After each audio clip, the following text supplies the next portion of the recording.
Race 2 of the weekend at the Misano circuit for GT2 European Series, powered by Pirelli competitors, is about 15 minutes away from starting the second race of the weekend with a standalone grid based on the second of the two qualifying sessions yesterday morning.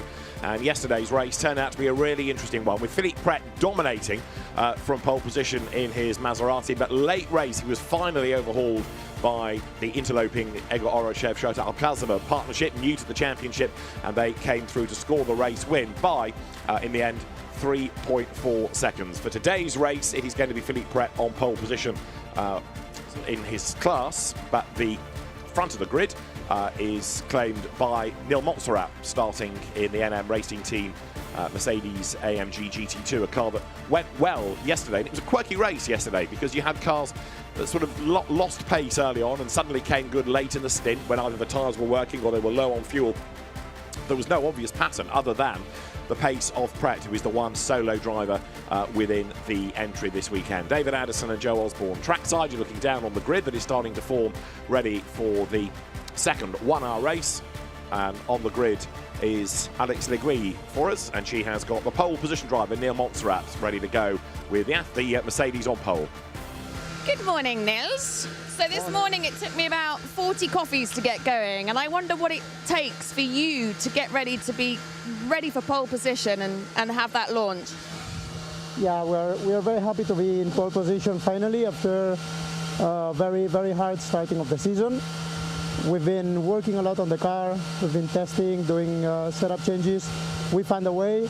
We are very happy, and it's amazing to be here in Misano pole position. Alberto also is doing a big evolution, which is very important on the AM category. And we are a good driver pair, so yeah, we are ready.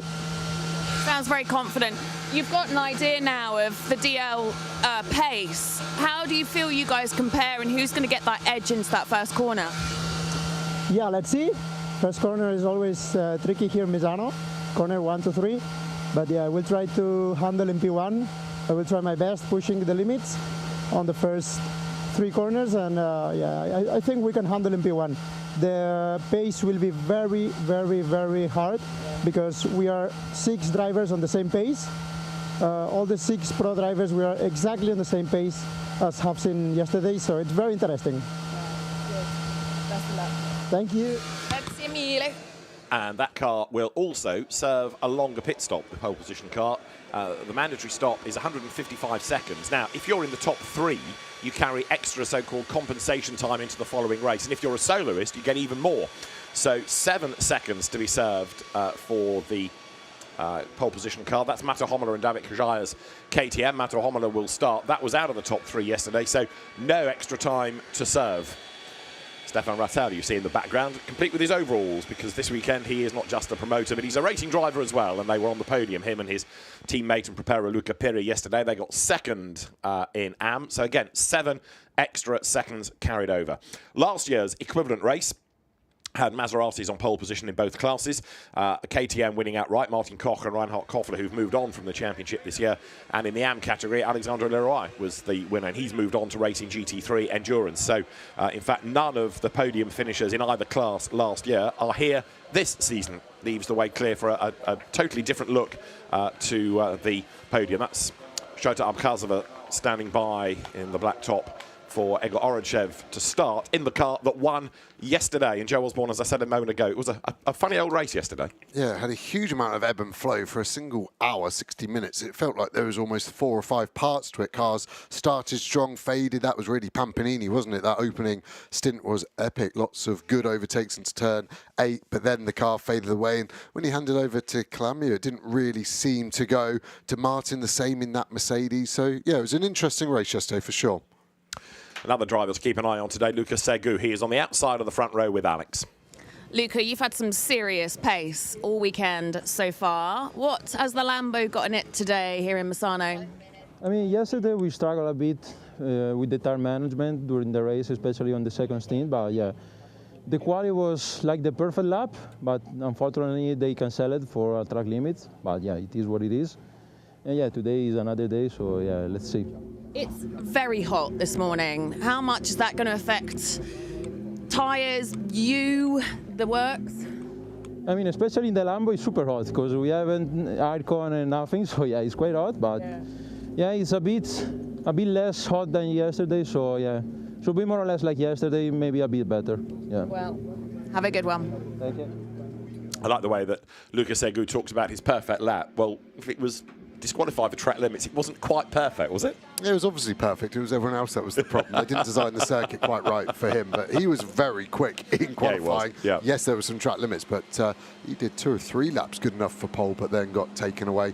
And here, another fast man, Philippe Pret, led over 30 laps of the race yesterday and then just lost out to some of the faster pros, but still finishing second overall was a decent run from him. And won his class as well, which now means that he has had 5 class wins this season. Same number as the car directly behind him, which was very subdued yesterday by its standards. Number 11 Lamborghini from Pro-Am of Bronek Formanek and Stefan Rossina. Stefan Rossina will start today.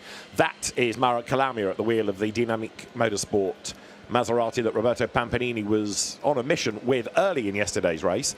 Then he lost a bit of pace, started to drop back and had a massive spin coming out of the hairpin. Yeah, I think he just cooked the rear tyres effectively. Now, Stefan Rossina was, as I say, subdued yesterday. They're a long way back by their standards. Let's catch up with him. Steph, an unusual weekend for you. How is it feeling to be back here in the middle of the pack? Yeah, it's unusual, but let's see. The start is going to be interesting. It's going to be tight there. So let's see what happens. I mean, we are now fighting for the championship, so I would like that we score points. That is the main strategy today. What is it that's going on? Why have you not had the pace? I don't know. I mean, I thought that the lap is quite quick, and then in the second lap I spun, and then I was thinking maybe to go again, but I rather saved the tires for today's race, so I only did 2 laps. As opposed to my opponents, they did more. So let's see if it is going to go to our advantage. Well, we look forward to seeing how you get on. Thanks, Steph. Stefan Rossina, experienced driver, but came back into the sport 3 or 4 seasons ago after many years away building up his business, sort of Slovak equivalent of Halford's, really. Neil Montserrat then, on pole position. He too returned to racing a few years ago. He got as far as Formula Renault 3.5 level in single-seaters, but then had a break, set up the NM Racing team, and there is another sort of owner-driver combination, if you like, the DL Racing Lamborghini. The DL is Diego Locanto, who will do the second stint. Lucas Segu, runner-up in the Italian GT Championship last year, he will start.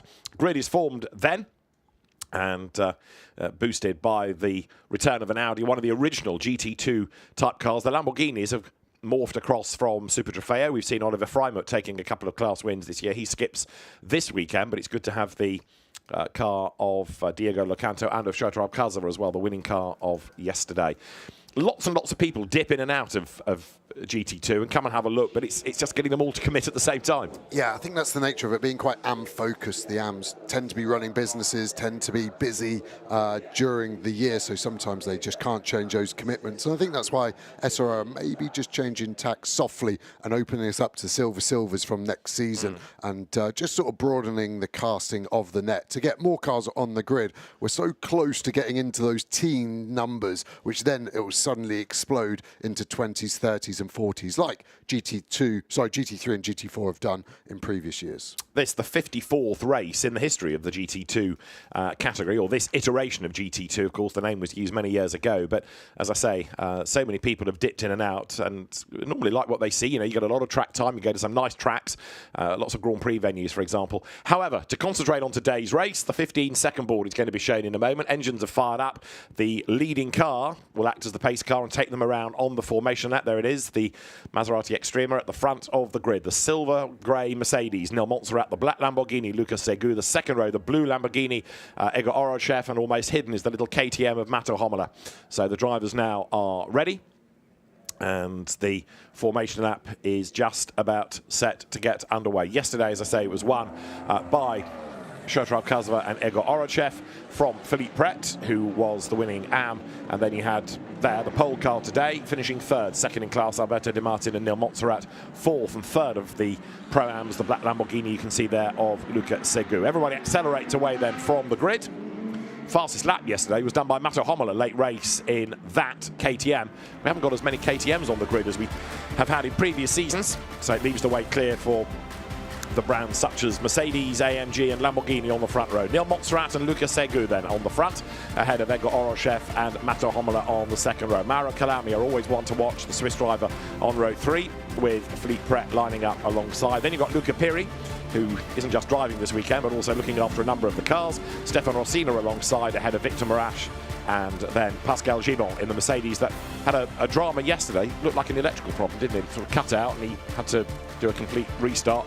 After that, the car was okay. Yeah, really was, wasn't? And what I'm excited here at the start of the race is the first 2 rows, both Lamborghinis on the front 2 rows, aren't in the championship here. So they're going to be potentially a bit braver, a bit more bold with their moves. And De Martin's going to know that, and Montserrat in that Mercedes, of course, taking the start, and Homola 2 in that KTM. So it's going to be interesting at the start of how aggressive those Lamborghinis are. And also, I think another man to watch is going to be Mauro Calami, because we know that he is fast, and that gold Maserati you can see coming up through the kink at turn 9 has shown good pace this year, but it's had some bad luck. It's never quite been as rapid, it seems, as the LP car of Philippe Pret, but it was a winner last year at Barcelona in the wet. It was a winner in class at Zandvoort earlier on in the season, so it can deliver. They can deliver, and both Pampanini and Calami are quick drivers. So one to watch, but Nil Montserrat then will lead them around. Lots of weaving going on to get warmth into the tyre. Track temperature at the moment is 28 degrees as the cars... track temperature, yeah, 28.8 degrees as the cars come down towards turn 11. This part of the circuit, a fast part, and it gets ever tighter. You go from a kink to a corner to a tighter corner to a hairpin. Stand on the brakes, and it was out of the hairpin that car spun yesterday when Roberto Pampanini was at the wheel. Today, however, they don't have any extra time to serve in the pit, so that might just swing the pendulum back their way. Yeah, if Pampanini can maybe look after the rear tyre. We also saw Stefan Rossina spin here in qualifying, so it's definitely the hot spot. It's hard for the drivers, hard for the cars to keep going with that tightening radius set of right corners. So coming out of the hairpin, the leading car, the pace car as it is, will dive for the pit lane, and then you're going to have Nil Montserrat then from pole position, lining up those you can see alongside the car on the outside of the front row, Luca Segu. Now, Segu quick yesterday, and quick when we've seen him racing in Lamborghini Super Trofeo this year, so certainly he is a man to watch.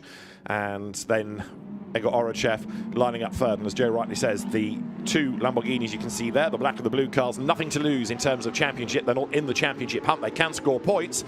Lights go green, we go racing in GT2 European Series. Good start by Montserrat. Calami tries to get up the inside of Oroshev, but finds the door closed in his face as they come down towards turn 1, and a lovely move by Luca Segu right round the outside to take the lead. It wasn't all up the curb, it wasn't ragged, that was very, very nicely controlled indeed, and Segu is away and gone in the lead of the race. Yeah, it looked like you thought Montserrat had it, but I just don't think he knew where to brake. Different entry speed into one from a rolling start versus a normal flying lap, and he went conservative, and Segu just sent it. It was a great start there. I just worry Segu was slightly over the grid boxes to one side as we see Montserrat now losing another place to another Lambo. That's Oroshev that goes past him, and also you've got Mato Homola in the mix there, looking at KTM coming up on the outside line, and also Mauro Calami starts to get into this. So what's going on for Montserrat? That car almost looks like it's not in the right gear or hasn't woken up or something. He's just hemorrhaging places. Well, what did Alex say on the grid? 40 coffees for her to get going this morning. Not enough for Montserrat, nor for the car. Another place loss as Calami goes through. So now, from pole position, Nil Montserrat runs 5th as they make the run down towards turn 11 for the first time. Yeah, he's lost 4 places in 10 corners, but only 3 brake zones in those 10 corners. So he's just been super conservative, it feels like.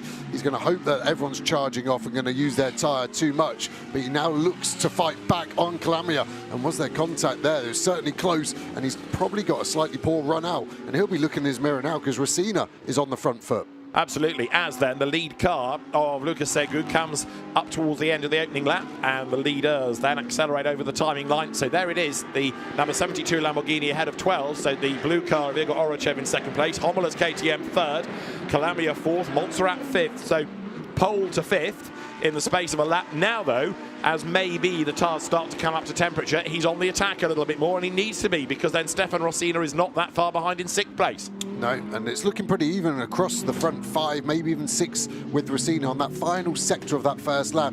Just seemed like the gap started to stabilise. We've got all the Pro-Am cars in the top 6 and then the Am class cars from 7th to 10th. So that's quite normal in this race where the pros start. But remember, the pit stop will shake that up. And the leading Am is there in the background. Number 1, Philippe Pret. That is the last of the cars in Pro-Am. Number 11, then the Lamborghini of Stefan Rossini, trying to go after Neil Montserrat, who has dropped away again, has he not, from Calamia. So he was trying to attack at the start of the lap. Now, as you get up towards turn 10, the Mercedes AMG falls away once more. Yeah, this is its sector now because of this back straight, so that gap should come back down and favour the Mercedes. But yeah, for sure, at the moment, that car that was on pole position with a mega lap in qualifying just doesn't have the pace whatsoever. And it's really the 2 lead Lamborghinis with the pace. This Lamborghini really lacking. Last in Pro-Am is championship leader, but the car behind us is championship leader in the Am. But Philippe Pret looks more like a pro than an Am right now. Well, up front, Lucas Segu, in only his second race in GT2 European Series, leads the way. Now, for third place, Calamia comes back onto the tail of Mato Homola as they come out of turn 16. Very wide goes Montserrat. Needs to be careful about things like that as well, because the track limit warnings will be racked up. But, of course, in your individual stint in GT2, you don't want a penalty. They are reset after the pit stop window, so the second driver gets a clean slate, as it were. Egor Orochev then in second place. You do get the feeling there's a little bit of tyre management going on here, but Montserrat still rather mysterious, even though he's done a couple of absolute best sectors on that previous lap, can do nothing about Calamia, who is back onto the tail of Homola. Yeah, and Homola is staying with the blue Lamborghini, isn't he? Orochev in front, but Segu has checked out. Nearly 3 seconds now between the black lead Lamborghini and that blue one, just going out of shots. Calamia has had a much better start to the race than his second stint yesterday. Goes a bit deep into A. We saw that a lot for Pampanini, his teammate yesterday, almost running a high line there, NASCAR style, and it works for him because he's all over the back of the KTM. This Maserati should have a straight line performance as they leave turn number 10. And bearing in mind that the lead car, there it is, has an extra 5 seconds to serve in the pits, you can understand why Lucas Segu is on a big push here to try to build up more of that gap over Egor Orochev, whose car has to serve 10. Now Calamia has a go on the inside of Homola, coming out of 11 into 12. Couldn't do it there, but he's still on the attack. Neil Montserrat right there behind them, now benefiting a little bit because these two are holding each other up. Calamia doesn't force the issue going into the hairpin. He's mindful of how close that Mercedes AMG GT2 has got behind him. Out of the hairpin into 15 then, that short straight towards the last corner of the lap, where again people have been running wide over the weekend and incurring track limit warnings and ultimately getting penalties. Over the timing line goes Lucas Segu, 3 laps in the book. It's a 1-hour race, remember this, so he leads the way from Egor Orochev in second spot. Then in third, Mato Homola with there right on his tail now, Mauro Calamia, 0.3 of a second only when they went across the line. The KTM good through corners, the Maserati good where the power is needed. Yeah, this great Mercedes has 2 track limit warnings, so Montserrat needs to be careful. He's racking them up quickly. You can see he's looking aggressive. Again, closes right up to Calamia in the slow speed corner. The Mercedes then normally lacks just an initial pickup of throttle, and then it starts to win as the straight goes on and on. But this has been a perfect start from Segu. He'll be checking his mirrors, very happy with that 3.4 second gap behind, and it does look like the Maserati and Mercedes are starting to get impatient behind that KTM. Stefan Rossini, though, is also struggling. His advantage over Philippe Pret, 0.8 of a second, but Rossini has dropped a long way back off the rest of the class. But we saw this yesterday, and then as the car got lighter on fuel, it came back to the races, got heavy on fuel after the pit stop, and faded away again. So in the background, the championship leaders in Pro-Am, Stefan Rossini at the wheel, Bronick Formanek to take over. They're struggling. And bear in mind as well, with respect, Rossini is quicker than Formanek. This is where they need to be gaining places. Montserrat back on the attack. Calamia closes the door, though. Yeah, and everyone's been pretty hard but fair thus far, turning into that kink at 12. The cars with a straight line performance naturally go to the inside, but then the car in front really needs to turn in. There's only one line through there, so if you allow a car width for an overtake, you're going to send yourself off. So you have to turn across the nose of the car and hope that they lift off and don't turn you around. So as the cars head up towards the timing line, once again, through goes Lucas Segu, well clear now of Egor Orochev. nearly 4 seconds, that margin, so he's very nearly covered off the extra pit stop time already, bearing in mind that Orochev's got to serve a longer stop anyway, but it really is advantage Segu at the moment. Locanto versus Abkhazov is going to be interesting into the second stint when you put different drivers in every car bar one. The only soloist is Philippe Pret, as again, look, Neil Montserrat getting back onto the tail here of Mauro Calamia, but doesn't matter how quick he is right now on lap number 5, all of those places lost at the start of the race, and he's stuck, and while he's stuck, gaps are opening up. Here comes Montserrat now on the attack, really for the first time. Yeah, trying to go round the outside of 8. I think Calamia will have this covered. Maybe the Mercedes will go for a cutback. Mercedes now at 4 track limits. Just last lap we said it was 2. That's doubled to 4. He's got 1 more, and then he will attract a penalty. It's the same for the other Mercedes. Gibbon in last place at the moment, also on 4 track limits. Montserrat now gone to 5 as he gets the run onto the back straight. And now let's see whether he can make a move. He's on his final warning for track limits, Neil Montserrat. Calamia starts to defend, and now that he's involved in a battle, there's perhaps even more chance of Montserrat transgressing, because he's going to be using more of the racetrack. Comes out of 12 then, heading up towards turn 13 where the road tightens, short straight up to the hairpin at 14. Hard on the brakes. Montserrat look to the inside line. That is Hommler, third that we're looking at, and the Mercedes AMG then all over the back once again of the Mauro Calamia driven Maserati. That's just picked up its first track limit warning as they come into turn 16. Let's see what Montserrat does. That's okay, stays the right side of the white line, so he's on his final warning, but he's got to be so careful. What may well happen is, if there's another transgression, the penalty is to be served on the pit stop. They've got 7 seconds to serve anyway, and that could lengthen it if a penalty is incurred. And a rather worried Alberto Di Martin, nearest to us, shaking his head, thinking, how can you have got 5 already? You're the pro, you're meant to be doing the good job for me. I think that was Di Martin's face and expression there. And potentially another 25 minutes to go for that Mercedes there, Montserrat. So that is going to be a tall ask to keep this clean. And Di Martin actually got a penalty yesterday for not wearing the right fireproof underwear, €300 fine. So the officials not just checking on driving, off-track activities too. Rules are rules. Up they come then towards turn number 9. There is Calamia, who's dropped back a bit from Hommler, saying that he had to go defensive against the Mercedes AMG. And Montserrat again feints to the inside. Is there a gap? Not really. He got the drive off the corner here a lap ago, but it wasn't enough to level with that Maserati. Hommler doing his best to stay in touch with Orochev. I'm a bit surprised that Orochev hasn't been able to get away from this pack and go after the leader, Lucas Segu, unless that comes back to tyre management. Montserrat again goes to the inside, but too late. Calamia knew what was coming and put the car exactly where it needed to be. Yeah, the Lamborghini's now doing the same pace. It had been Segu dropping by 4 or 5 tenths of a second of a lap, but now it's now starting to stagnate. So maybe you're right, the tyre management better for the blue Lamborghini versus the black, but Montserrat is still all over the back here. Be amazing to see what pace he's got if he could clear Calamia in that Maserati, and that looks so close to being a track limit for the Mercedes out the last corner. So eyes then switch to the message line on the timing screen to see what's going to come of it. Over the line they have gone. Lucas Segu is now 4.7 seconds up the road from Orochev, who is also now incurring track limit penalty or warnings. He's had his first one. A little bit further back, battle is on here for second in out. Victor Mirage in the KTM versus Luca Piri in Stefan Rattel's Audi. Pascal Gibbon's Mercedes behind them in the queue as they come once more over the line. The leaders in the meantime are working now lap 7, and the gap between the top two 4.7 seconds. Now Mauro Calamia is picking up a driving standards flag for track limit offences. Calamia's on 4 as well, so this battle between them is getting very tight, not only in terms of track position, but in terms of track limit penalties in the system, because they're pretty much on the bubble of finding themselves in real trouble now. Yeah, so is the KTM, as again Montserrat gets to the inside. The problem with that is it just compromises the initial exit speed. I feel like it'd be better to let it run wide, not too wide, track limit wise, out of 10, and then get a better run. We've been doing the same thing for 3 laps, and it isn't working. I think Neil Montserrat needs to regroup and have another idea how to get past this gold-driven Calamia Maserati. So they're bunching up again for 3rd, 4th and 5th.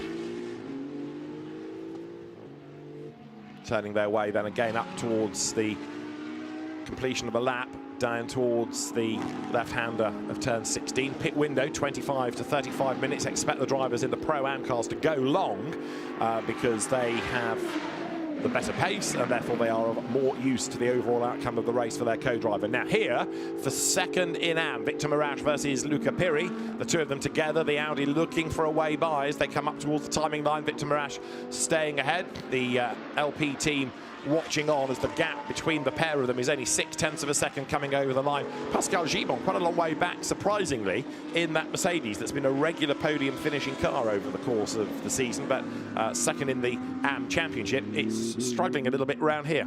Yeah, I'm also surprised how much the Audi's struggling top speed-wise. 5.2 litre V10, exactly the same engine that's in the Lamborghini, and it's just doing the same speed as the KTM in front, which we're used to seeing as one of the slower cars. They both look like they did a track limit there coming out of T6 as well. We're talking so much about track limits. Really here at Misano, it's only the exits being policed. So on the last part of the corner, if you see the car going over the white line, that's most probably going to get a track limit penalty. If it's the apex, the mid part of the corner, it's almost free range there. You can do whatever you want. So that's why it might look like cars are doing multiple track limits, but really the penalisation is only on exit.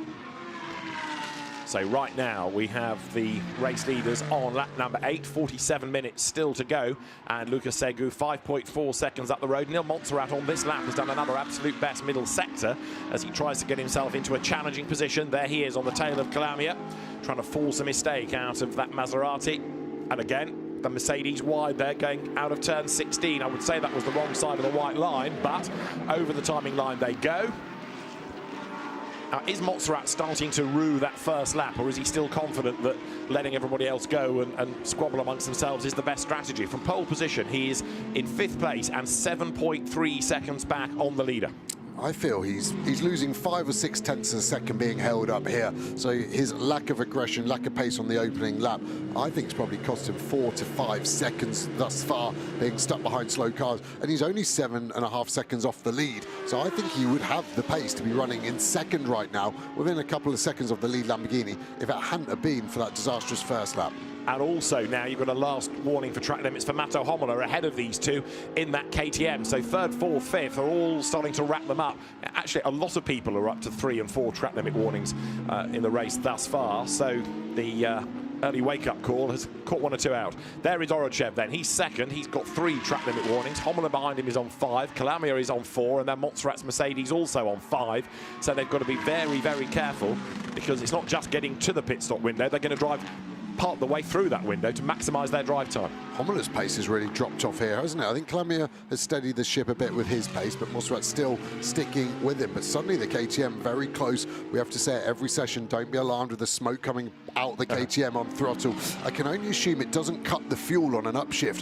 It just sends a load of unburnt fuel out of that 2.5 5-cylinder Audi engine through the exhaust, and it's just unburnt. We see it on all the KTMs, so we just ignore it now. We don't get alarmed. Lucas Segu, the leader, has just done the fastest lap of the race, and Nil Montserrat getting himself ahead of Calamia that time over the line. So finally the Mercedes AMG has gone by. No, it hasn't. The transponder has had a glitch. So Calamia is in 4th still. Montserrat is 5th. There's confirmation. So when they came over the line, it looked like they were ahead, but I think that was the transponder having a little glitch on the Maserati. Orochev then ahead of Homola, who is on his last track limit warning now. And at the back of this queue is Nil Montserrat. Luca Piri back up ahead of Victor Marash, so the change has happened again for second within the AM contest.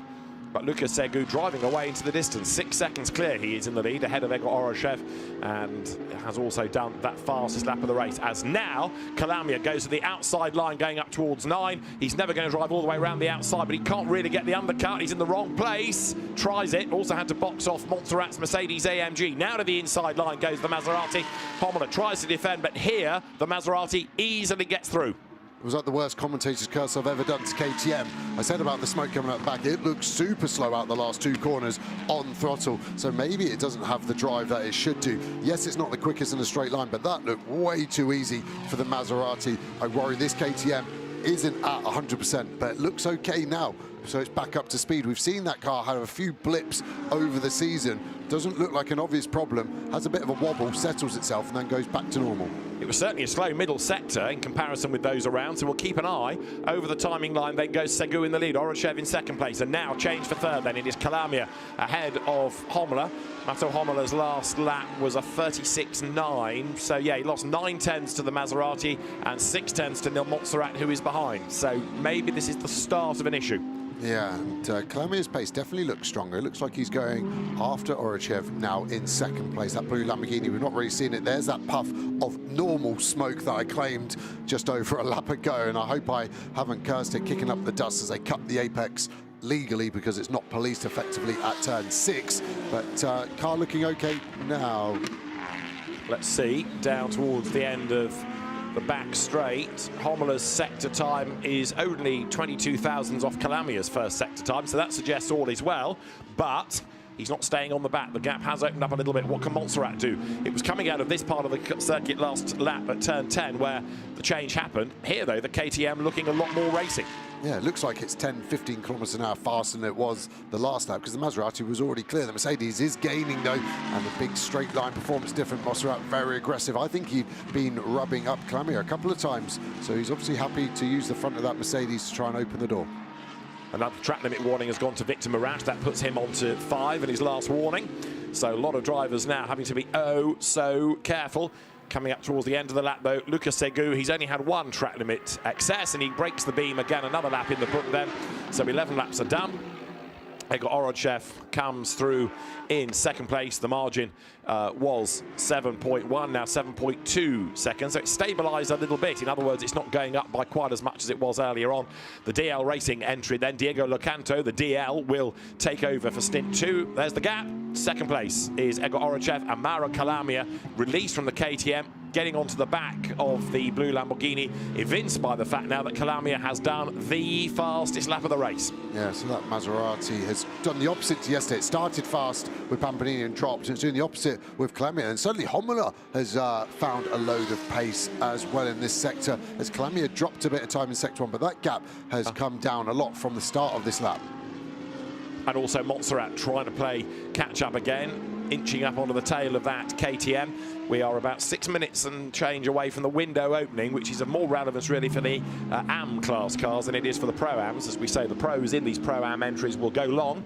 So coming onto that back straight, looking down from the drone. Not much there that Montserrat can do, is there? The gap starts to come down a little bit when you get to the end of the straight, into the kink, and by the time he's thinking about making a move, he just run out of room. So that is where Hommler turns in, takes the line for the corner. So Nil Montserrat does not get there in time, and it means that Hommler survives in 4th place, at least for another couple of corners. Yeah, he needs that back straight to be another 50 metres longer, doesn't he, to try and get the speed over the KTM. Hommler driving well, but not able to stick with Kalamia again. So I think it was just a mistake from Kalamia at the start of the last lap, which dropped him closer. But again, the KTM looks so strong in various corners. That mid-speed sort of 3rd gear, 100, 120 Ks really the KTM's bag, but these out of corner slow speed, it just doesn't have the torque and the power, and that's where the Maserati, Lamborghini and Mercedes seem much stronger than that. So the race leader is on lap number 13, and we've got 40 minutes of the race to go. The pit window is getting closer as the cars now head through Rio, turns 4 and 5, that double apexed right-handed hairpin. Out of 6, used lots and lots of curb look on the inside, nice and flat. There's befit curbs at what is principally a motorcycle venue, and then the long back straight, there's a little kink, which is notionally turn 7, and then the harder braking turn 8 here at Quechia. Go through that corner and run up towards the kink at turn 9 before the proper corner of turn 10. Orochev in second place, 7.6 seconds now behind Lucas Segu, who's done another absolute best sector 1. Kalamia in the meantime wasn't as quick as the Lamborghini in the first sector. He's hanging on to 3rd ahead of Hommler, and in the background, where's Montserrat disappeared to? There he is, he's on the grass now. So Nil Montserrat with a problem. That's not an off, and he's recovering. That's a problem, and the car grinding to a halt. Yeah, not an obvious problem what it was, and he had just done his 6th track limit warning as well, so he was about to get a penalty, and Hommler has done the same, so some track limit warnings and penalties now coming through, but that is day done, isn't it, for the NM Racing Mercedes? So today they're being listed as pit stop penalties. So it would have been 5 seconds for 115, but that's a retirement. It is 5 seconds for 89 KTM. So that will have to be served on the pit stop time of 155, then plus that penalty. So Nil Montserrat out of the race. I wonder whether that was why the car was slow at the start. It's taken a long time for the problem to manifest, if indeed that is the cause of retirement. Anyway, the car has stopped. It looks like it's out of the race, and it looks pretty terminal, doesn't it? It looks pretty hot and bothered. Yeah, I'd imagine it's lost drive coming out of T8, so the most likely problem will be a drive shaft has just failed, and he's lost drive, and he's managed to coast to a really safe place, in all fairness to Nil Montserrat, on the inside of T10, so that saved us going safety car full caution. So now it means that up into 5th place comes Stefan Rossina in the rather subdued Lamborghini, which is good for them in the championship because it's a few more points. And Nil Montserrat out of the race then, and it's in this part of the circuit where the car has stopped. Egor Orodchev hanging on to 2nd, but he's not looking anything like as quick as yesterday when he was flying to catch this man, Philippe Pret, who again leads AM. And he is chasing after Stefan Rossina's Lamborghini, coming now towards turn 9. I wonder whether, again, Orodchev is looking after tyres, and that's why he's just not pushing as hard, trying to give as much life in the tyres to Shotram Kazava for the 2nd stint. Yeah, I think that's a fair shout on that one. And Pret will now be looking at his extra pit stop penalty he's got to serve. So he's going to be in the pits for 7 seconds longer than Luca Piri behind. So he should have 1.5 seconds over him. He'll be safe to Miraz as well. So that's that gap from this #1 car to the 88. Needs to be over 7 seconds for him to keep the lead in the pit stops. And we understand it could well be gearbox related that has stopped Nil Montserrat. That's the team's first thought. So gearbox potentially has stopped Patron, the NM of the NM racing team. Nil Montserrat out of the race, as over the line there goes Stefan Rossina. Philippe Pret still chasing on behind him. This is Luca Piri, the 2nd of the AMs. Now, don't forget that when you get to the pit stops, that Audi has an extra 7 seconds to serve, but an extra 14 for Philippe Pret, and the gap is 8.8. It's going to be much closer on this 2nd stint when you've got Stefan Rattel going toe-to-toe with Philippe Pret, Audi versus Maserati. So still going to be interesting. It's a long stop that looms for Pret. Yeah, and Miraz has an extra 5 seconds. That will bring the Gibbon car in front of them as well. So we'll have a bit of a topsy-turvy nature in the AM class after the pit stops. True enough, as you look there at Matthew Homola. So 5 seconds extra to serve now for track limit penalties on the pit stop for that car. In fact, the message has come up twice. Yes, he's now on 7 warning, so there are 2 batches of 5 by the look of it that Homola has got to serve. Wow, big snap of oversteer there for Sigu. Well, we picked that up and I thought he was gone. Good car control to save it. That's where Rossina spun another Lamborghini in qualifying. So has he just used a bit too much of the entry curb, and that's locked up the rear, and it feels like someone's just yanked the handbrake up on you. But it's been looking pretty cruisy, but that would have been a moment for him and the team that they don't want to repeat. So Segu tries to get his head down and get that out of his mind as he comes down towards turn 1. That last lap was a 35.8. Here's the replay then. He rattles up the curb coming out of turn 13, and the back breaks away. Super slow-mo shows the amount of effort put in behind the steering wheel there to save it. Yeah, it's when you brake on the serrated curb and then turn in, the front axle goes back to tarmac before the rear, so you effectively have less rear grip, and that's what happened there. It probably didn't feel as big a moment for him. He would have been expecting it and did the right amount of opposite lock, probably bled out the brake pedal slightly, take some of the weight off the front back to the rear to help him. But with a gap he's got of nearly 9 seconds, probably doesn't need to be on the limit as much. Matto Homola then in 4th place with 2 penalties on the timing system now, 2 5-second penalties to serve on that pit stop. So that's going to throw that car away from the Calamia Pampanini Maserati that he's chasing. There is yesterday's blue winning Lamborghini. Egor Orodchev still at the wheel, and the pit window is now open, as you can see on that race control graphic. So it is possible to pit this time, but as we've been saying, these drivers, quicker than their co-drivers, will stay out pretty much until the very end of the window if they're allowed. Yeah, and Pret obviously will go relatively long like he did yesterday because he's solo driver. Piri's been slightly faster than Rattel. Miraz has been pretty similar, I think, across the board so far with Petrolisa, and then the same with Bure and Gibbon as well, so they might just go in the middle of this window. So I don't think we're going to see many cars pit for another 4 minutes or so. Leader goes through virtually the pit straight length now between first and second. 25.5 minutes of the hour done as the leader came across the timing line that lap through there in second and third. Oroshev ahead of Calamia, 9.4 seconds now the margin as you look at Philippe Pret coming up towards turn 16 and Pret to the eyes a little bit closer to Stefan Rossina. That Lamborghini's just not there this weekend, is it? And you can't say it's down to Lamborghinis because the other two are going so well. Yeah, dynamically it looks okay. Balance has been all right. Could just be a manifesting issue in the engine somewhere. You don't need to be losing much. 20-30 horsepower will be enough to be losing you 2 to 3 tenths a lap, and it just doesn't seem to be working for him. We haven't even seen a reascence in pace, have we, from that Lamborghini that we saw yesterday? It's just been slow, as we do see both those rear gunning AM-class cars come into pit lane. Yeah, Victor Marash giving way to Petrolicia. That's got 5 seconds extra to serve. There it is, the KTM. And with no extra time to serve, into the pit lane is now come Pascal Gibon. How long does Lucas Segu go? Well, another couple of laps at least, one would have thought, as he comes now up towards turn 12 and 13. The Lamborghini looking very strong indeed. They were good, these two, in Super Trofeo when they guessed it at Monza. They were quick yesterday. The car coming through in the end to take fourth in the race, third in class. And here you can see the penalised Hommler coming back at Calamia, who is staying on that knife edge of 4 track limits. Egor Orochev has wrapped them up as well. He's on 5 now. So there he is, coming towards the end of the lap. That might be another reason, of course, for when you pit, to get the co-driver in and reset the track limit problem. Yeah, and every time that KTM does one, he's going to get another 5 seconds. So, yeah, it would be the risk versus reward on that fuel going in there. They're going to do a second dump churn. No, they're just waiting for the dump churn to get back across the white line on the right, so then they can finish off the driver change. KTM cycles through its stop. Victor Marash giving way to Petrolita. There is 53, then Christophe Bourret gets behind the wheel. Not seeing that, the mechanics spraying water into the radiators. Obviously just trying to get an evaporation effect, but I've never ever seen that in a GT race. These cars must be really marginal on their cooling. Track temp at 28.8, that hasn't moved. Air temp at 28, it's not overly hot, but just looks like he's got a hole in the end of that bottle, doesn't he? He's just spraying it into the radiators. Trying to cool that car down as much as possible. No panic in that, so it's obviously part of the plan, as Pascal Gibon then has done. And Christophe Bourret, on the instruction from the car controller, will leave the pit box down the pit lane. Same true for Petrolicia. Fuel going into the car.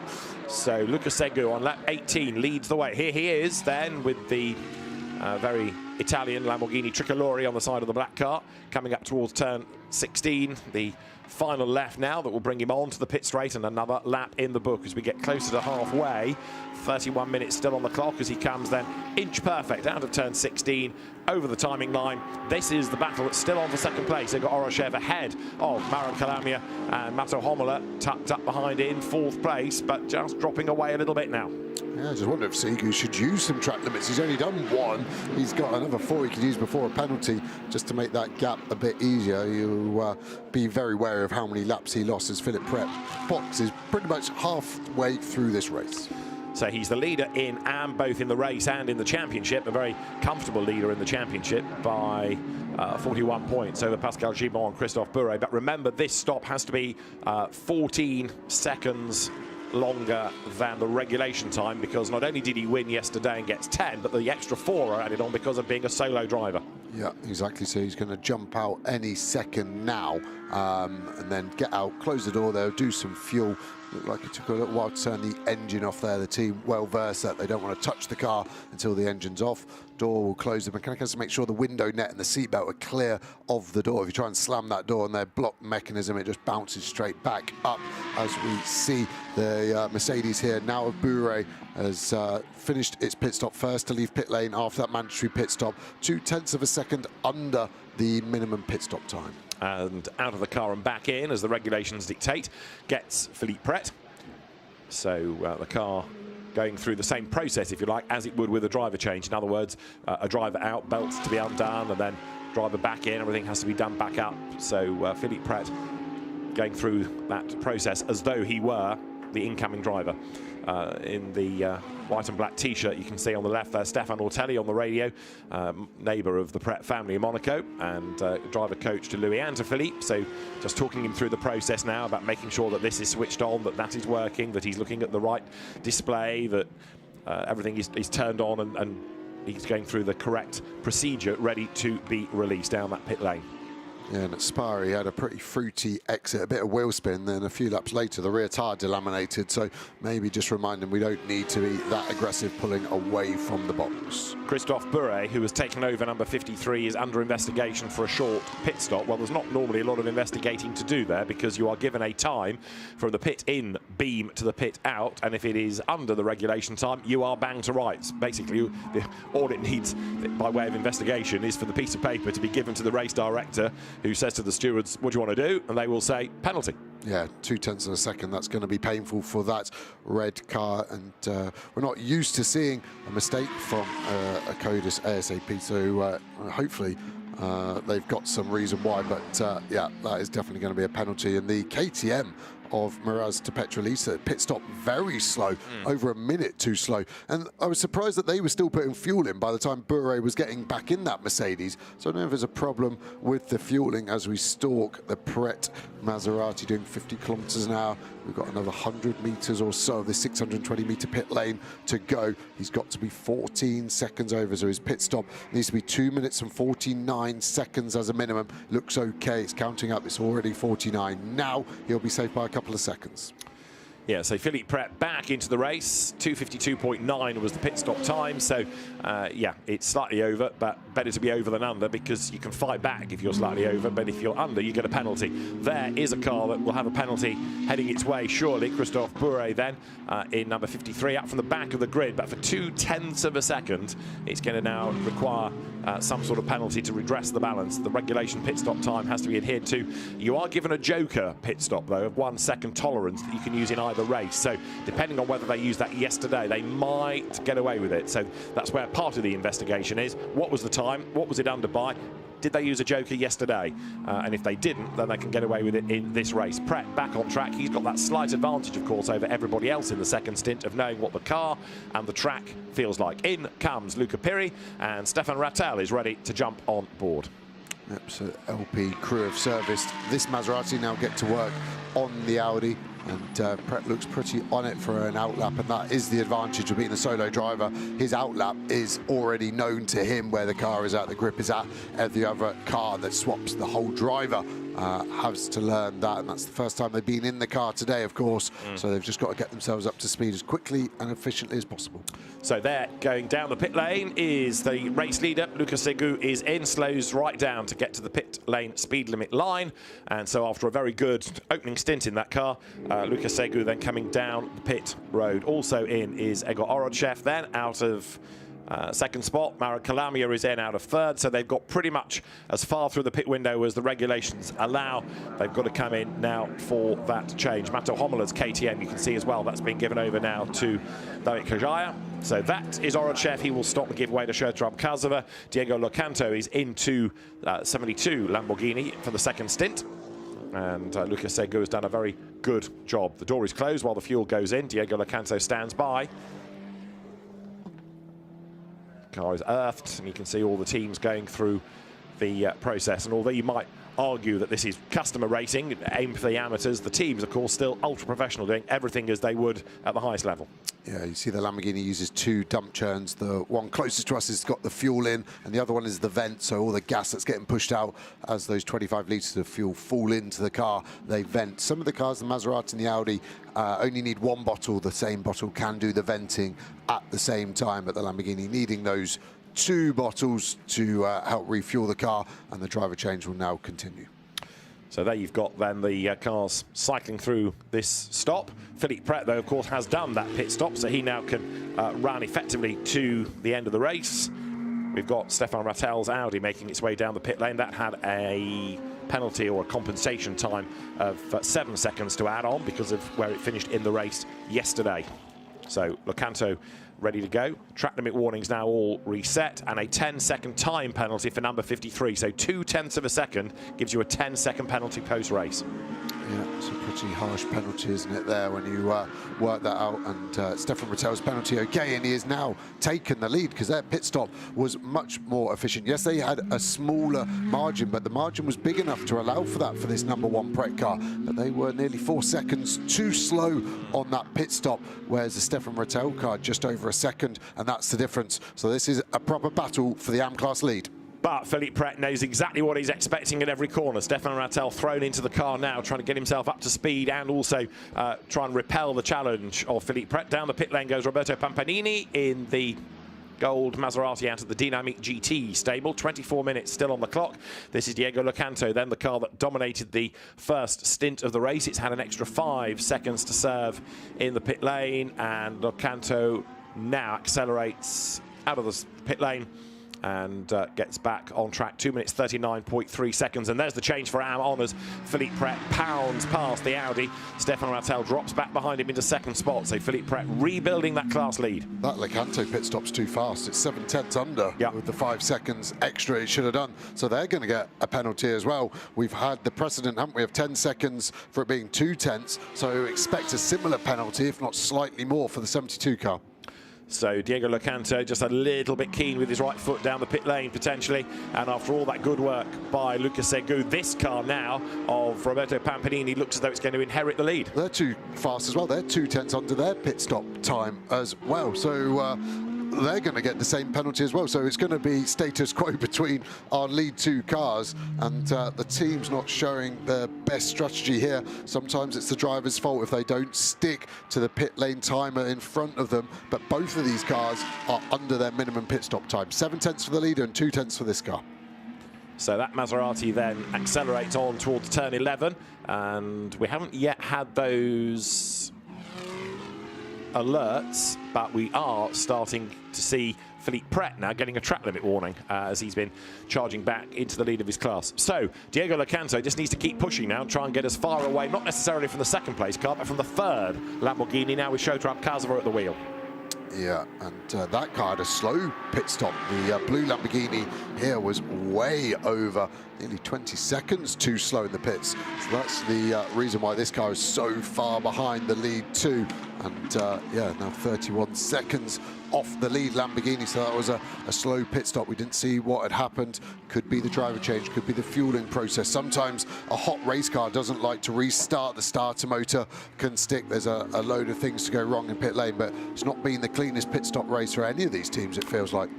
No, you're right. I mean, that car from winning yesterday had an extra 10 seconds to serve, but there was plenty more time hemorrhaged there as well. So now they need these penalties to be applied really to the 2 ahead to bring the car back into the mix. Stefan Rossina might be able to benefit from all of this as well. That car in a somewhat distant 4th place. So it is still Diego Locanto ahead by 6.9 seconds now from Roberto Pampanini, and there coming through is Shota Abkazova. Now he's already dropped back, has he not, behind Rossina? Yes. So Stefan Rossina benefiting from that long pit stop from the blue Lamborghini goes up into 3rd place. So suddenly, if we are going to have penalties for those cars short on the pit stop ahead, the number 11 Lamborghini may well find itself back in the hunt. Here is a replay of that left rear corner.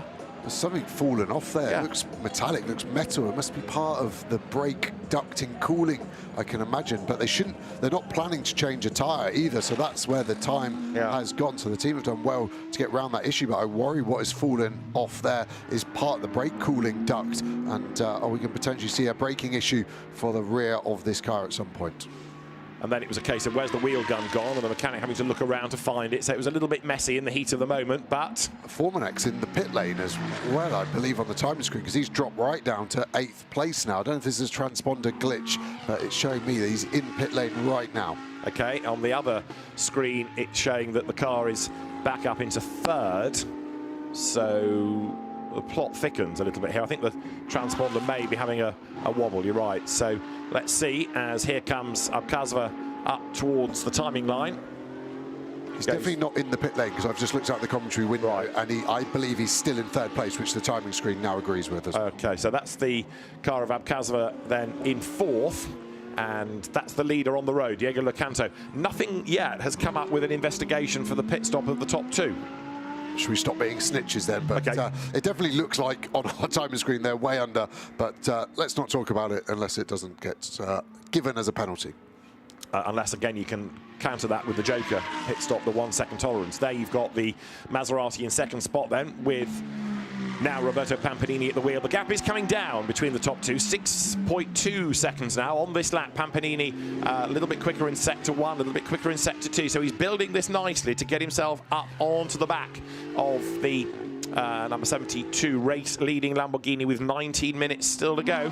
Pampanini, another experienced driver, been racing in GT style cars for a long time, and with Mauro Calamia's good first stint. That Maserati comes then over the line in second place. The margin with 41 minutes of the race down is confirmed at 5.3 seconds. So Pampanini on a big mission now, and he is getting closer to Locanto. Yeah, and he's safe from behind, isn't he? So he's going to be able to just focus on the back of this Lamborghini here and just try and edge that in. And he'll be thinking, I've got 18 minutes remaining, so I've got 10 or 11 laps to only find 5.3 seconds. Big snap of oversteer there, though, and this is what we saw happen to Pampanini yesterday. He worked the rear tyre too hard. He's now inherited a car where the tyres have already done 40 minutes of the race at this point, so this is going to be difficult for him if the rear of that Maserati drops off like it did yesterday in race 1. In the first sector, to the thousandth of a second, equal times for Locanto and Pampanini. That's how evenly matched they are right now. So 26.292 seconds, sector 1 time, each of them on this lap. So nothing gained, nothing lost. Up now towards turns 9 and 10 goes Roberto Pampanini. Diego Locanto then comes out the other side of that part of the racetrack, heading down that back straight past the part of the racetrack where we lost early on Neil Montserrat's Mercedes AMG. But there is the charging Maserati in second place. Actually, in the middle sector, time lost on that lap. So 6/10 dropped by Pampanini in that middle sector. It's advantage back towards Locanto. Yeah, and it really is. And we've just got to ignore the timing tower on the left. The Formulat car keeps going up and down, but the circuit timing is confirming there in third. So we're just going to keep that car in third position now. That's the 11 Lamborghini. Yeah, the transponder has had a moment, hasn't it, somewhere? So the manual timing system can put it back in place when it crosses the beam. So there's the leading Lamborghini, Diego Locanto. 5.9 seconds is the margin, even though Pampanini lost quite a chunk of time in the middle sector. Net, he has still gained ground. Confirmation that car 11 transponder not working. That's now put up for all the other teams' benefit on the timing display. There is Pampanini in second place. 17 minutes on the clock. He is getting a little bit closer, but not by massive strides, really, is he? It grew by 6/10 that last lap. It's now up to 5.9. We saw that snap of oversteer at the start of the lap, so maybe that was it, and that's all he could do about this Lamborghini. And the Lamborghini here of Locanto just seems to be slightly more reserved with the action of the car, just maybe looking after the rear tyre, just to make sure if that Maserati here does gain in, he's got something to fight back with. Diego Locanto, who's already in his stint got 2 track limit warnings. I might have to whisper the next bit, but number 88 Audi is on 4 track limit warnings already, and that is the car that has got Stefan Rattel at the wheel. Here it is. So Stefan has obviously been pushing hard, but he needs to be careful. He's got Christophe Bouret bearing down on him, and then the delayed David Kajaya KTM. That's of course in Pro-Am, but Kajaya rebuilding after a long stop with the extra 10 seconds worth of penalties that had to be served for track limit abuses when Hommler was at the wheel early on. Yeah, this KTM, the fastest car on track last time, apart from the other KTM of Petrolisa, so the KTM's being very good at the moment. And Petrolisa's on 5 track limit warnings already in his stint. Pretty impressive, to be fair. I think he's probably done 5 laps, so he's done 1 a lap, consistency. So the track limit warnings were all reset for the incoming driver, and therefore we've got people already starting to run the gauntlet. A final warning then for Petrolisa, who was a winner at Spa. Started the year in a Mercedes GT2, now in the KTM. There is the Mercedes that survives. That's the car in the hands currently of Christophe Bouret, and he's edging ever closer to Stefan Rattel. So this is the battle for second in Am. Audi versus Mercedes AMG together, coming now up through turn 14. Christophe Bouret using all of his experience to just edge a little bit nearer to the back of the Audi that's not been seen for a while within the championship. Stefan himself, up until yesterday, hadn't raced since around about late July last year. So now they come to the timing line. This is going to put 26 laps in the book. Audi staves off the challenge of Mercedes as they go by, and the margin between those two just 6/10 of a second. Yeah, and it looks like Bure has got the advantage in nearly every aspect of the circuit. Most likely overtake will be out of turn 10 on that back straight. The Mercedes very strong there. Bure just starting to look to the inside slightly more. He does seem to want to be in the clean air in that Mercedes. We saw them doing that bizarre water cooling in the pit stop, so maybe they're a bit marginal on their temp. It's just a moment here for our race leader coming out turn 8 hard on the throttle, running very wide, and that will be a track limit. He was already on 2, so expect that to grow to 3. So that is Diego Locanto, still clear in the lead of the race. Goes over the timing line, another lap in the book, down towards turn 1 then, with now 14 minutes on the clock. And Locanto still looking strong up front. Where is Pampanini? There, he arrives under the bridge in second place, and that gap going back up again, 6.9 seconds now. Locanto getting into a rhythm. Yeah, and just feel like Pampanini can't deal with the rear of the car as soon as it drops off. There's Maserati working the rear tire harder than others, it seems. So he's just having to then be patient on the throttle. His option is get on the throttle and have a huge slide and go slow, or pick it up and go slow, as we see this now 3-car battle. Kajaya here trying to get past the 2 AM class cars. Yeah, Kajaya needs to get back up with his class rival. Even if he clears these two, he's got to catch and pass Philippe Pret. So Kajaya at the moment is 5th in Pro-Am and a long way back from the rest of the field. The other car to keep an eye on is Bronek Formanek, who is closing on Roberto Pampanini, but he's got to make up over 21.5 seconds. Still, Stefan Rattel hangs on to second ahead of Bure, and then Kajaya in that little KTM next in the queue. So out of turns 1 and 2 they turn. Audi just ahead of Mercedes, but now the KTM tries to get up the inside, pries open the door. It's heading into a tight and twisty part of the circuit now, which should favour the KTM, but Bure able to move across and defend. Yep, nice and late on the brakes on the Mercedes. Saw a fair amount of brake dust coming out as he hit the brakes. These cars super powerful, nearly 700 horsepower for that Mercedes, so there's a lot of energy to take out, and towards the end of the race the brakes will start to go longer as they get hot, but also the pad material wears out. As a driver, you're just wondering how efficient are my brakes as you start to have to push harder and harder. You see 3 completely different lines coming out of 8, and they almost equate to the same thing, but I actually think Bure might have the inside of Stefan Rattel. And so a change for second in AM happens, and Kajaya tries to get up the inside of not 1 but 2. He clears the Audi, and the KTM tries to get up alongside the Mercedes. This is going to be really interesting to see what pace the KTM has. Not enough is the answer. Even on the inside line, it just gets out-dragged in a straight line by the Mercedes that sort of booms away, coming now down towards the right-hander of turn 12. So good move by Bure to get ahead of Stefan Rattel. Good move also by Kajaya, who is still on the attack, isn't he? Yep, he's looking strong at the moment, and Bure will know this isn't a class battle, but he probably wants a slightly bigger gap to that Audi of Stefan Rattel, just in case Stefan sends it back down the inside. But good driving from Stefan Rattel. He was aware of everyone around him, and probably quite aware that they're customers of his also. So the leaders come in Pro-Am, in AM over the line. So you've got second and third now in the order. Bure ahead of Rattel, and splitting them is David Kajaya. So that KTM gaining another position as he tries to chip his way up the order. In fairness to Kajaya, he wants to overtake cars. Yes, he wants to get as high up the order as he can, but none of this is actually affecting the points he's going to score in class. This, however, is Showtrup cars that are about to lose out to Philippe Pret, yesterday's outright race winner, losing a spot to the charging Philippe Pret, who comes all the way around the outside at 9 into 10, and that was brave stuff and well executed by Pret, or was it? Goes really deep into 10, but still is able to counter and come out ahead. Yeah, Pret is so brave, considering that isn't for class. He's already leading the AM class. He doesn't care about that. Checks the mirror behind. All good to turn into this fast right corner.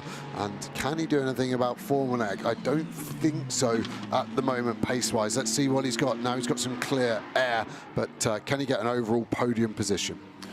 Coming up then to the exit of the hairpin is then the charging Philippe Pret, and he now makes that run again through the approach to turn 16, well clear in his class. Christophe Bure in second spot. Of course, another win here is going to be useful for Pret for points in the championship, but he'll then cop yet another compensation time going into the first race in the next event, the championship moving to Valencia in late September, and he finishes at Barcelona, and that's Abkhazov getting it all wrong at turn 1, loops it around. He's going to be able to rejoin, but time is lost. Yeah, I just wonder if he's starting to struggle with the rear brake. We saw something fall off it in the pit stop, and it looped around. You saw the amount of brake dust as well as the car went sideways. That all got cleared out of the wheels. But yeah, he now needs to know he's got less than 10 minutes remaining. There's not really a chance of gaining or losing a position now. Just needs to bring it in. So here we go into turn one. He's hard on the brakes. You can see how fast he's going in, and the rear just lazily comes round on him. Look, all the brake dust flies out. He does well to not stall the engine. Down a couple of gears, and off he goes. Probably only lost 4 to 6 seconds. That was a very efficient way to do a 360 spin. So Shertrop Kazava back into the race, and Philippe Pret even further away up the road now. What about Bronek Formanek catching Roberto Pampanini? Still little by little, but he's going to run out of time. 9 minutes are on the clock as there the dominant Diego Locanto goes through. 8 seconds was the margin last time over there. Pampanini, ignore the KTM behind, that's a lap down. Petrolica, by the way, is now on his 6th track limit warning, so he's got another penalty coming at the end of the race, and it is a 10-second penalty, sorry, 5-second penalty being given to 789 KTM for track limit offences. So Pampanini, 7.3 seconds adrift. He's falling away from that Lamborghini. We wait for Formanek to cross the beam, 18.5. He should survive in second place, shouldn't he? Yeah, his last lap was very strong, actually. 7/10 quicker than the leader, so the gap came down to 7.3. Yes, Formanek slightly quicker by a couple of tenths, but 18 seconds behind. He should be okay. Let's just check what his next lap is. That's the first time, last time by, that it's gone. But look at that car on traction. It's wild. It was throwing him left and right. Yes, some of that was exit curb, but the majority was the 650 horsepower in that Maserati on a used tyre. And he will be just looking behind him. The KTM not for position of Petrolica, but Petrolica's pace at the moment means that car probably will overtake in the next couple of laps. You saw from the drone as well that rather sorry sight of Neil Montserrat's Mercedes AMG already on the flatbed, ready to be brought back at the end of the race. There is the number 72 Lamborghini, Diego Locanto, then clearing the lead of the race. 8 minutes and counting on the clock. Been a really interesting debut in the championship for these two, with a race win on the cards. And let us hope they like what they see and come back for the 2 Spanish races later on in the season then, as the cars then come towards the timing line. Through now goes then up front Locanto. That is 31 laps in the book. 52.5 minutes are now done. That was a slow lap, a 39.6. That was 8/10 slower than his previous lap. And unfortunately for Pampanini, he was only a 10th quicker. They were both very slow laps, and that's why the KTM now, Petrolica last lap did a 37.3, which is much more of a strong amp pace, but 2 seconds lap faster is that KTM than both first and second place overall.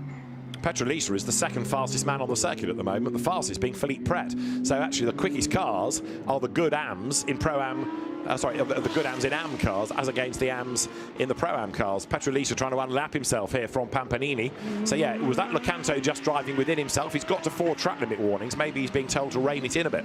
Yeah, half a second gain for Pampanini in sector 1.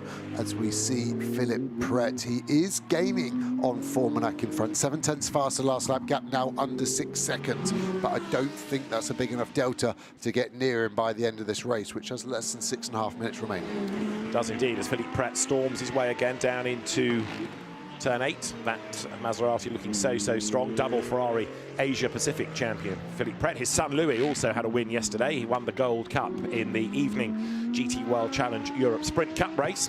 So it's been a good weekend for the Pret family thus far, as turning again out of turn 10 goes number 1, last year's AM champion, former French GT and Carrera Cup France racer as well, Philippe Pret. So the very experienced racer who has his perfumery business comes up towards the end now of lap number 32. Diego Locanto has already been across the line.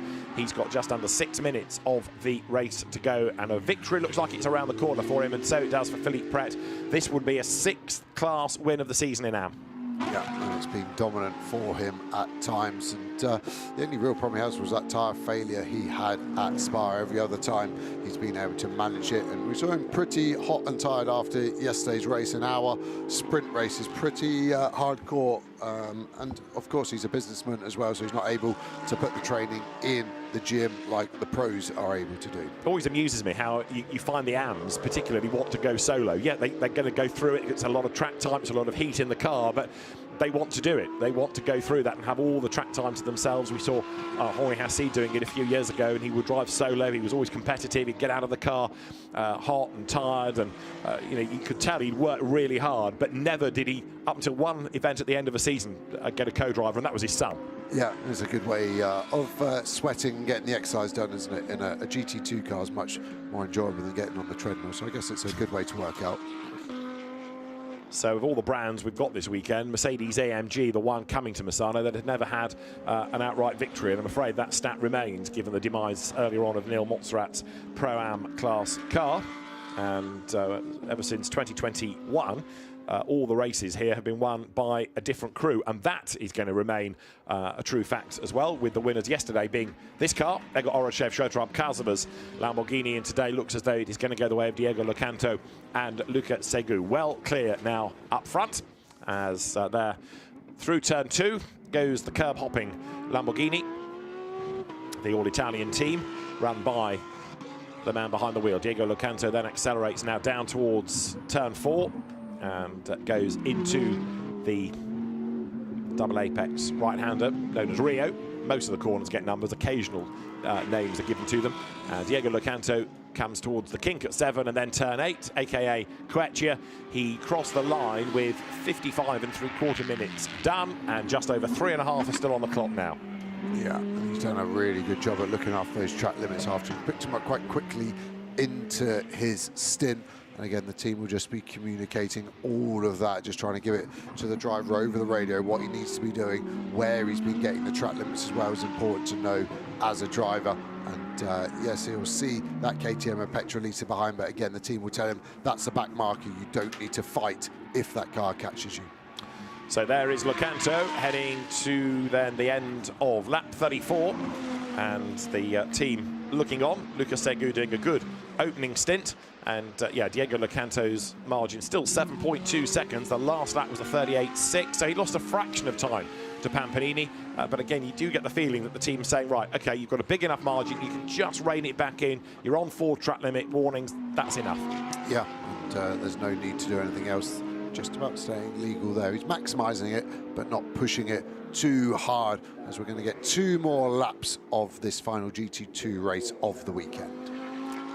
There's the second place car then, the Maserati of Roberto Pampanini, that here in this race has sort of summed up its season. It has been there, but not quite where it needs to be. Close, but not close enough. Mauro Calamia frustrated. I think he had high hopes. They won in their guest outing at Barcelona last year and thought, okay, we're going to be competitive this season, but the car just has not had the outright pace. And the same is true of Bronek Formanek in third, who's been really anonymous in this race. Yeah, I don't think we've barely seen him at all during the stint, have we? The Formanek car, which has been so dominant this season, hence why they got a very good, healthy championship lead. And yeah, this Maserati run by Dynamic GT, one of the top GT teams in the world. Of course, Maserati newer to them than what they've done previously, but a top team always gets on top of a car quickly, so interesting to know exactly what isn't clicking perfectly for this number 7 Pampanini and Calamia car. So there is Philippe Pret. Everything seems to have clicked in that instance, doesn't it? So 4th overall he runs, and another penalty is going the way of Petrolicia for track limits. He's on to 7 now, so he's got 2 lots of 5 to be added on to the race time at the very end. If he keeps getting any more, then Montserrat's going to go in front of him. He's parked up for 20 laps 22 now. laps, yeah. That takes some doing. So Petrolicia getting a bit giddy late race, but Philippe Pret here doing a really nice job. He's on 3 track limit warnings. In fairness, even though he's had a spin, Shotrab Kazava on 0. He's had a rear left tyre failure. Did you see the rubber fly off there? That's exactly what he had at Spa. It was like a band of rubber come off. There's a huge amount of smoke. Maybe it wasn't his tyre and he's just run over some debris, but there was definitely smoke and there was definitely pieces of rubber coming off the rear left. Was it his or not? 1 more lap to go, 4.2 kilometres. Okay, he's got to back the pace off then.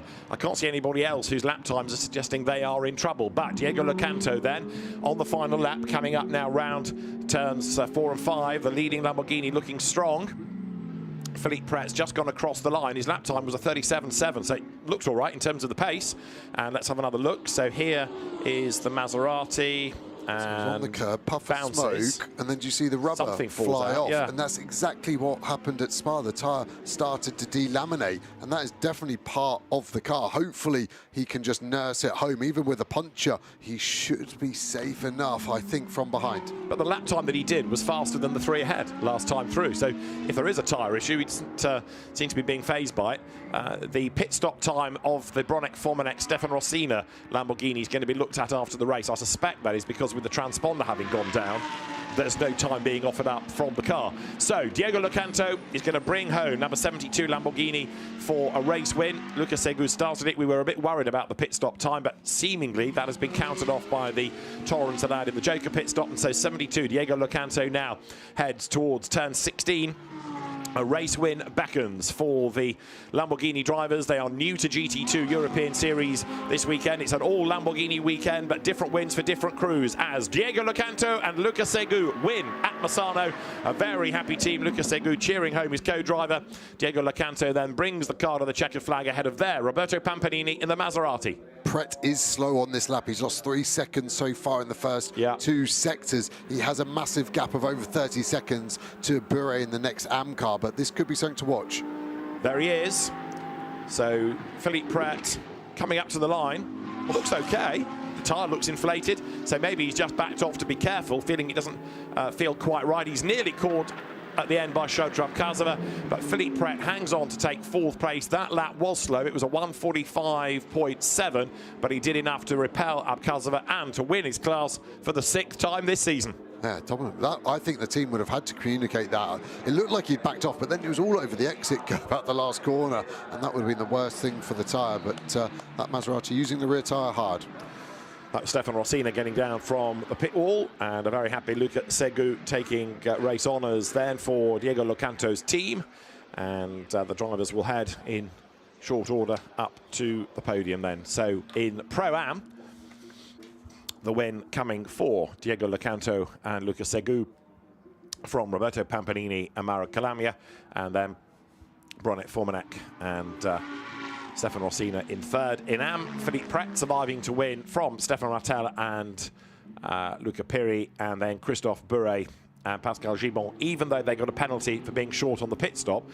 That was countered by repeated penalties for 789 Petrolicia, so nothing changes in the order. Philippe Pret, again, if there was a problem, you'd think, well, he could maybe park the car, but he hasn't done. He's carried on to do the in-lap.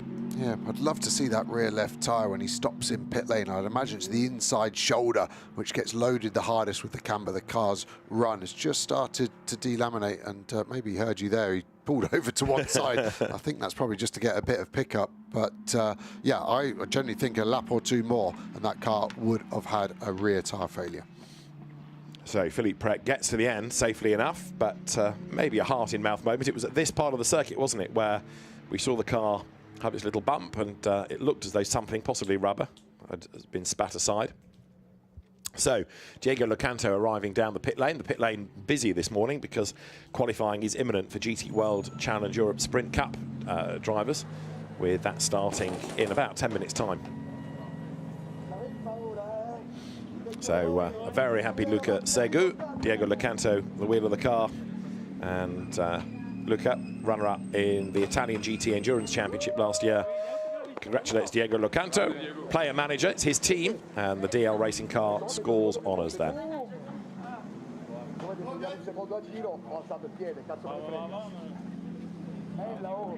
The SRO officials awaiting the next car that's required for the presentation area for 3rd place in class. Bronek Formanek arrives, and then we have the equivalent top 3 within AM as well.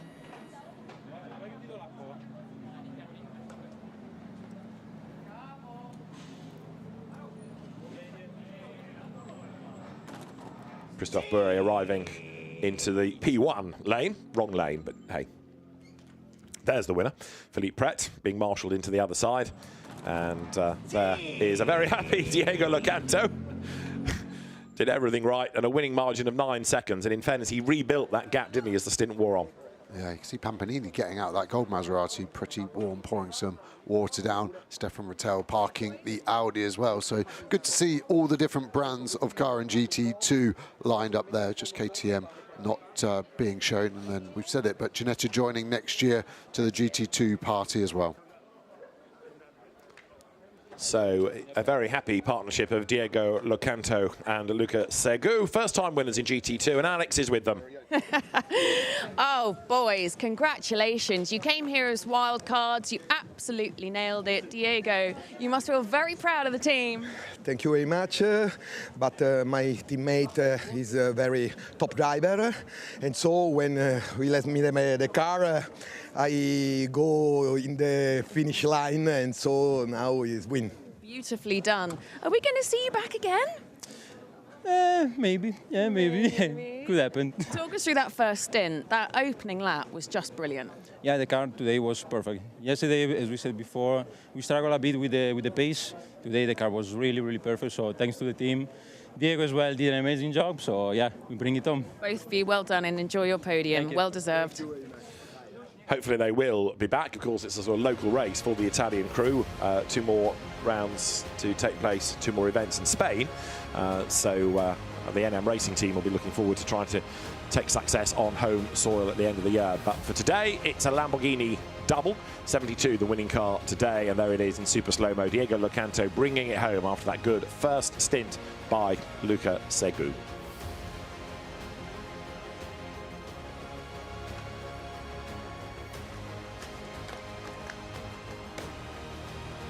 So Lamborghini, Maserati and Lamborghini, the top 3 within the Pro-Am tussle. And in Am, Maserati, Audi and Mercedes AMG. Let's hear from Philippe Pret next, because win number 6 in class has gone his way. You did it again, your 6th class win of the season. But that last moment, that was a bit scary. There was a problem with the tire, and the team asked me to slow down. And I slowed down. So a couple more laps, it could have been a problem. Yes, can be a problem. We make a fantastic weekend to win. My son win yesterday night. Yeah. Yes, perfect. It's going to be a great opportunity to celebrate. Well done, Philippe. Thank you. Philippe Pret then victorious despite the tyre issue towards the end, and that's going to help him, of course, within the championship now. So a job well done for Philippe Pret. Winner of the AM Championship last season, and that looks as though it's pretty much a repeat already done. It's hard to see him being stopped now, partly because of the gap that he has in terms of the points, partly because of the pace that that car driver combination has. And by doing the racing on his own, you know what the pace of that car is like all the way through the 1 hour races here. That was one of his more overzealous laps, going wide at turn 16. But I wonder if it was things like that that ultimately did for the tyre. Anyway, Philippe Pret brings it home and takes class honours. So a win for Diego Locanto and Luca Segu, 9 seconds clear of Roberto Pampanini and Mauro Calamia. Bronek Formanek in 3rd with Stefan Rossina, ahead of a class-winning Philippe Pret. Shotram Kaza 5th, yesterday's winner with Egor Orodchev ahead of David Kajaya and Mato Homola. They had, of course, a longer pit stop with track limit penalties. Stefan Rattel and Luca Piri 7th, 2nd in Am, ahead of Christophe Bourret and Pascal Gibon. Then Petrolicia and Victor Murat also with penalties, and Alberto Di Martin and Neil Montserrat, sadly, were early retirements. It was the gearbox the team offered up as the first thought for the demise of the NM Racing Team Mercedes AMG. Real shame. So the track catches its breath. Let's look at the highlights of race 2 of the weekend in GT2 European Series. A brilliant move at turn 1 by Luca Segu all the way around the outside of Neil Montserrat to get the race lead. And Montserrat really faded over the first few corners away from pole position. He soon dropped down into 5th place as Egor Orodchev was the next one to come up and gain ground. Then Mato Homola with a really good run out of turn 6 will be able to go by. And Mauro Calamia found a way through as well. Montserrat just not seeming to be able to do anything to repel the challenge. He did try to fight back, but the damage was done. Behind he has Stefan Rossina hanging on to 6th place as well in the Lamborghini, but he was never quite able to find a way into the mix either. Up front, though, it was a very good opening stint by Luca Segu to build the race lead. Neil Montserrat was all over the back of Matta Homolo until eventually the Mercedes had to retire with a transmission gremlin. Luca Segu relayed Diego Locanto. Philippe Pret pulled a good move around the outside of Shodrab Kalsava. Philippe Pret on target for honours in AM. Even going wide at turn 10 didn't faze him, and it was Kalsava that ultimately had a spin and fell away after this lose at turn 1. So, a race win in AM again for Philippe Pret, his 6th of the year, and a first win for Luca Segu and Diego Locanto in GT2 European Series.